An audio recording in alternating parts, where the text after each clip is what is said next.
Je travaille dans une petite entreprise depuis quelques mois. Tout allait bien au début, un environnement plutôt agréable, une équipe sympathique. Mais les choses ont commencé à changer lorsque mon patron a commencé à me prêter une attention un peu trop particulière. D'abord, c'était des compliments sur mon apparence, des remarques sur ma façon de m'habiller. J'essayais de l'ignorer, pensant que c'était juste une tentative de faire passer la conversation de manière amicale. Mais très vite, les choses ont dégénéré. Un jour, alors que j'étais resté un peu plus tard au bureau pour finir un dossier, il est venu me voir. Il m'a dit qu'il appréciait beaucoup mon travail, mais que j'étais une jeune femme brillante qui méritait plus que ça. Au début, j'ai pensé qu'il parlait de ma carrière, mais sa voix était trop insistante. Puis il a ajouté, d'un ton plus bas, qu'il pourrait m'aider à grimper les échelons si je lui montrais plus de reconnaissance. J'ai compris ce qu'il voulait dire. Mon cœur s'est accéléré, et j'ai essayé de me dérober à cette conversation, mais il ne m'a pas laissé partir. Il m'a dit, presque calmement, que si je ne cédais pas, je pourrais perdre mon travail. Je suis rentré chez moi ce soir-là, le cerveau en ébullition. J'étais choqué, dégoûté, mais je savais aussi que j'avais une famille à nourrir, des factures à payer. La peur m'envahissait à chaque message, à chaque nouvelle rencontre. Il me faisait des avances de plus en plus pressantes, me proposant des déjeuners d'affaires où ses intentions étaient tout sauf professionnelles. Il m'envoyait des SMS à toute heure, et chaque fois que je lui répondais, il semblait en attendre plus. Il me menaçait de me licencier si je ne répondais pas favorablement à ses propositions. Je me sentais prise au piège, impuissante. Mais un jour, après une de ces conversations où il m'avait fait une nouvelle proposition, j'ai décidé qu'il était temps de mettre fin à cette situation, mais à ma manière. Je savais que je ne pouvais pas continuer à supporter ce harcèlement silencieux. Il me fallait une preuve, quelque chose qui puisse le faire tomber et le mettre face à ses actes. J'ai commencé à garder une trace de chaque interaction, de chaque message, de chaque entrevue. J'ai discrètement installé une application d'enregistrement sur mon téléphone, et dès que le harcèlement est devenu encore plus direct, j'ai capturé ses propositions. Un déjeuner au restaurant, ce jour-là, j'avais tout prévu. J'ai accepté son invitation, mais en vérité, j'étais prête à piéger ce salaud. Au moment où il a commencé à me toucher, à faire des avances plus insistantes, j'ai lancé l'enregistrement. Je me suis levée calmement, en lui disant que je devais m'absenter un instant. Je suis allée aux toilettes, j'ai envoyé l'enregistrement à un ami de confiance et à un avocat. Après avoir remis l'enregistrement à la direction, j'étais presque soulagée. J'avais l'impression que la justice allait enfin suivre son cours et que ce calvaire allait prendre fin. Mais, quelques jours plus tard, tout a pris un tournant que je n'avais pas du tout anticipé. Mon patron a nié en bloc les accusations. Il a affirmé que l'enregistrement avait été falsifié et qu'il n'avait jamais eu de comportements inappropriés à mon égard. Au début, tout le monde pensait qu'il mentait, mais il est allé encore plus loin. Il a contacté un avocat spécialisé, qui a démonté mes preuves une à une. L'enregistrement, il a prouvé qu'il avait été modifié grâce à un logiciel de manipulation audio, en utilisant des analyses techniques que je ne pouvais pas contester. Le pire, c'est qu'il avait aussi trouvé des témoins, des collègues qui affirmaient avoir vu des interactions tout à fait normales entre nous.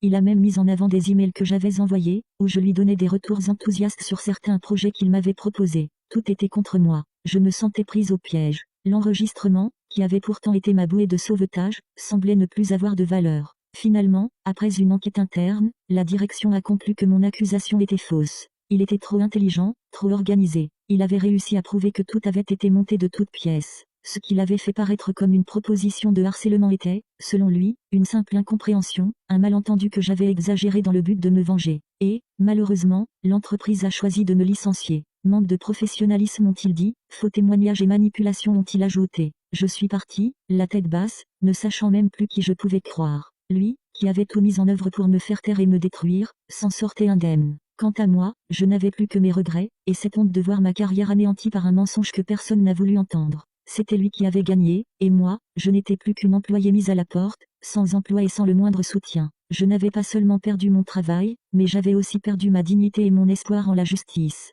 Après mon licenciement, j'ai tenté de garder la tête haute. Je savais que trouver un nouveau travail allait être difficile, mais je n'avais jamais imaginé que cela deviendrait une lutte sans fin. Chaque entretien que je passais tournait court. Au début, je pensais que c'était simplement la réputation d'avoir été licencié qui me portait préjudice. Mais très vite, j'ai compris que quelque chose de bien plus sombre se jouait. Un matin, alors que je préparais mon dossier pour un entretien qui, cette fois, me semblait prometteur, j'ai reçu une notification sur mon téléphone. C'était un message de mon avocat. Il m'informait qu'une plainte avait été déposée contre moi par mon ancien patron. Il m'accusait de faux témoignages, diffamation et tentative de manipulation. J'étais abasourdi. Comment cela pouvait être possible? Je pensais que tout était terminé, que la vérité avait éclaté au grand jour. Mais apparemment, mon patron avait réussi à prouver que mes accusations étaient fabriquées. Il avait utilisé des ressources légales et de puissantes connexions pour faire en sorte que je sois poursuivi. Quelques jours plus tard, un courrier officiel est arrivé chez moi. J'avais un casier judiciaire. Un simple entretien avec un avocat ou même un recruteur n'avait pas suffi pour m'éviter cela. Le tribunal avait jugé en sa faveur, et bien qu'il n'y ait pas eu de véritable enquête, les preuves falsifiées avaient suffi à ternir mon image. Une accusation de harcèlement moral et d'entrave à la justice venait de s'ajouter à mon dossier. Je me suis retrouvé avec un casier judiciaire, et chaque fois que je tentais de postuler, mon passé me poursuivait. Les employeurs vérifiaient systématiquement les antécédents, et mes candidatures étaient rejetées avant même qu'on ne me donne une chance. On me rejetait, et ce n'était pas seulement à cause de mon licenciement, mais à cause de cette accusation fausse qui me collait à la peau. Le poids du mensonge de mon patron m'écrasait chaque jour un peu plus. Je n'avais plus de perspective. Aucune porte ne s'ouvrait, chaque opportunité disparaissait avant même d'avoir pu y croire. À chaque entretien, le regard des recruteurs se durcissait dès qu'ils vérifiaient mes antécédents. Nous ne pouvons pas prendre le risque, disaient-ils, leurs mots comme un coup de poignard à chaque nouvelle tentative. J'ai essayé de me battre, de contacter des associations, de demander de l'aide, mais tout semblait jouer contre moi. Même les avocats, confrontés à la réputation de mon ancien patron et à la montagne de preuves qu'il avait accumulées, étaient réticents à me défendre. La vérité n'avait plus de place dans ce jeu de pouvoir. Petit à petit, je me suis retrouvé isolé. Les rares amis qui me restaient me soutenaient, mais ils étaient eux-mêmes désespérés de voir la situation. Je n'avais pas que perdu un emploi, j'avais perdu ma crédibilité, ma dignité, et je devenais un fantôme dans un monde professionnel qui ne voulait plus de moi. Lui, mon ancien patron, continuait sa vie, comme si de rien n'était. Son entreprise prospérait, il avait effacé toutes les preuves et manipulé les faits à sa manière. Et moi, j'étais devenue une femme marquée par un mensonge qui m'avait détruite, une victime invisible dans un système qui ne me donnait aucune chance de rédemption.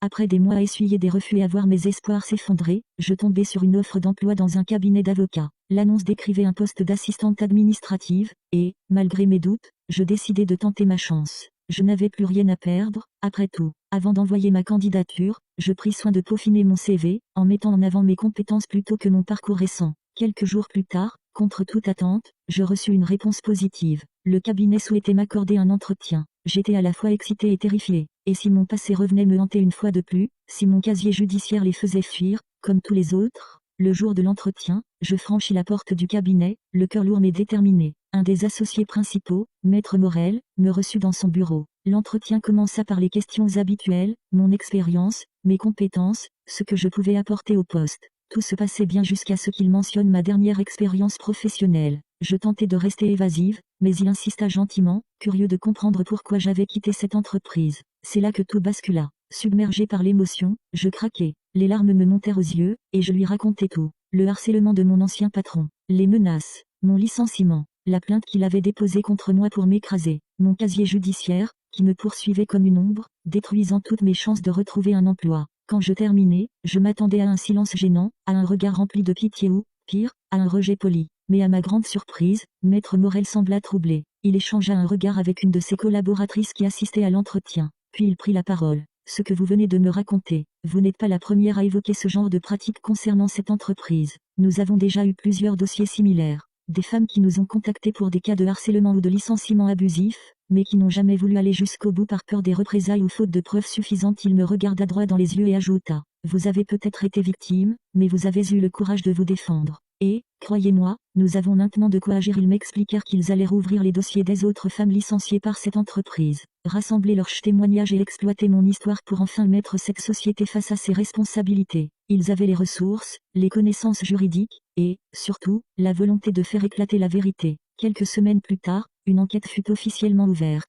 Grâce aux preuves que j'avais rassemblées auparavant, même si elles avaient été décriées, et aux récits d'autres plaignantes, le comportement de mon ancien patron fut exposé. Les médias s'emparèrent de l'affaire, et sa réputation, jusque-là intouchable, s'effondra. Non seulement il perdit son poste, mais il fut également poursuivi en justice pour harcèlement et abus de pouvoir. Quant à moi, Maître Morel tint sa promesse. Après l'entretien, il m'avait dit, vous avez déjà démontré une force et une résilience incroyables. C'est exactement ce que nous recherchons ici. Il m'embaucha. Pour la première fois depuis des mois, je sentis que je reprenais le contrôle de ma vie. Aujourd'hui, je travaille au sein de ce cabinet, et chaque jour, je me bats pour que des personnes comme moi, qui ont été réduites au silence, trouvent enfin une voix. Cette expérience m'a brisée, mais elle m'a aussi rendue plus forte. Et surtout, elle m'a permis de transformer mon histoire en une arme contre l'injustice.